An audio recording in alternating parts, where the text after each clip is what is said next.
5 राज्यों के चुनाव ने बदल दिया समीकरण। अब इंडिया गठबंधन देगा बीजेपी को कड़ी टक्कर और 2024 में आएगा सत्ता में। दरअसल आपको बताते चलें, अब 2024 के चुनाव के लिए इंडिया गठबंधन ने कमर कस ली और 2024 का चुनाव अब आसान नहीं होने वाला, ना बीजेपी के लिए ना किसी और के लिए। लेकिन सबसे बड़ी बात यह है कि ये 2024 का जो चुनाव होगा ये बीजेपी को हराने के लिए काफ़ी होगा, क्योंकि आपको बताते चले 2024 के चुनाव में बड़े बड़े दिग्गजों ने अपनी साख दांव पर लगा रखी है। आपको बताते चले ममता बनर्जी जिनका कब्जा पूरे बंगाल पर है दोस्तों, अरविंद केजरीवाल जिनकी दिल्ली में अच्छी खासी सत्ता है। आप समझिए दोस्तों, गठबंधन से फ़ायदा ही होगा विपक्ष को और वो ये चुनाव जीत जाएगा। ये क्यों होगा दोस्तों, ये भी सुन लीजिए। आप खुद भी जानते हैं दोस्तों कि फ़िलहाल इसका एक सबसे बड़ा मकसद क्या है। इंडिया गठबंधन का मतलब ये है दोस्तों कि फ़िलहाल जहाँ जहाँ जो कमज़ोर है उसको बूस्टर डोज मिलेगा, उसको सपोर्ट मिलेगा और वो मजबूत होगा। और आप भी जानते हैं ये मैं क्यों बोल रहा हूँ दोस्तों, क्योंकि ये एक बहुत बड़ा मकसद है जीतने के लिए और एक बहुत बड़ा मुद्दा भी है। इस वक्त हमें एक चीज़ देखने को तो मिल रही है जहाँ पर दोस्तों कहीं ना कहीं तमाम चीज़ें सामने निकल कर आ रही हैं और एक चीज़ साफ़ हो चुकी है कि फ़िलहाल जब अब जो आने वाले चुनाव होंगे जिसमें दोस्तों कहीं ना कहीं जो है यहाँ पर बाजी मारती हुई नज़र आएगी इंडिया गठबंधन। ये इसलिए मुमकिन होगा दोस्तों क्योंकि आपको बताता चलूँ, इंडिया गठबंधन ने अपनी रणनीति बनाई है कि फ़िलहाल वो आने वाले समय में जो है यहाँ पर चुनाव को जीतेगी। और वो ऐसे जीतेगी दोस्तों क्योंकि उसमें आपको बताते चले बड़े नेताओं का सबका साथ है और बड़े नेता दोस्तों सब साथ में हो चुके हैं। लेकिन इसका एक सबसे बड़ा रीज़न ये भी है दोस्तों कि अब तमाम चीज़ें जो है यहाँ पर बदली सी नज़र आने वाली हैं।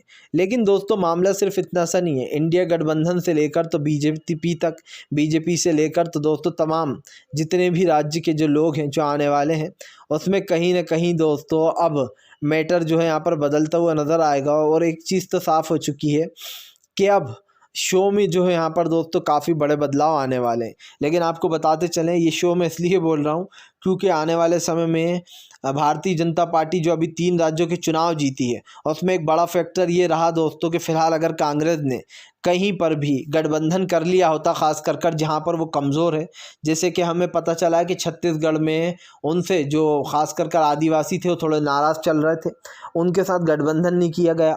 अगर गठबंधन कर लेती छत्तीसगढ़ में दोस्तों तो शायद आज भूपेश बघेल की सरकार होती। लेकिन अब जो 5 राज्य का रिज़ल्ट आ चुका है उसको बदला तो नहीं जा सकता है दोस्तों, लेकिन जो भी गलतियाँ की हैं उसको सुधारा ज़रूर जा सकता है।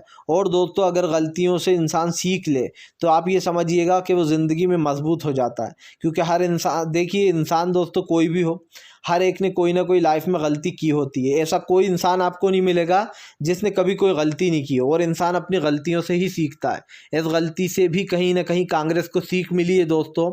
कांग्रेस जो बड़े बड़े दावे कर रही थी कि 5 के 5 राज्य जीत जाएगी, वैसा कुछ हुआ तो नहीं। लेकिन हाँ, ये बात सारी भविष्यवाणी ज़रूर सच हुई कि कांग्रेस ने जो है दोस्तों सबसे बड़ा राज्य तेलंगाना अपने हासिल कर लिया, जबकि वो उस राज्य की है भी नहीं।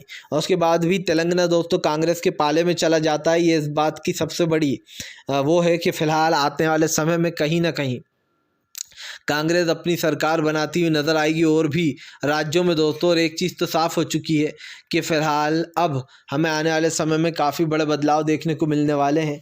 लेकिन एक चीज़ तो साफ़ हो चुकी है कि फ़िलहाल जो भी जितनी भी चीज़ें हो रही हैं दोस्तों तो कहीं ना कहीं बदलाव की ज़रूरत है। ख़ास कर हमें एक चीज़ तो साफ़ हो चुकी है दोस्तों कि अब जो भी चीज़ें निकल कर सामने आ रही हैं उसमें कहीं ना कहीं एक बड़ी जीत छुपी हुई है। और किसकी बड़ी जीत है दोस्तों वो आप अच्छे से जानते हैं। प्रधानमंत्री से लेकर तो बीजेपी के नेताओं तक ने ये चुनाव कैसे जीता है सब जानते हैं। बहुत सारे लोग ये आरोप लगा रहे हैं कि फ़िलहाल ईवीएम में घोटाले होते हैं। और ख़ास कर दोस्तों ईवीएम से लेकर तो तमाम चीज़ों, अगर ईवीएम पर कोई सवाल उठा रहा है या ईवीएम को बंद करने की मांग कर रहा है तो कम से कम दोस्तों ईवीएम को हटा देना चाहिए। भाई अगर आप इतने ही सच्चे हो तो फिर आपने जो यहाँ पर ईवीएम को क्यों लगा रखा है। और ईवीएम पर सवाल तो उठेंगे ही, क्योंकि जाहिर सी बात ये है दोस्तों कि फ़िलहाल ईवीएम और तमाम चीज़ों पर अब बुरी फंस चुकी है जो है यहाँ पर एक तरीके से बीजेपी।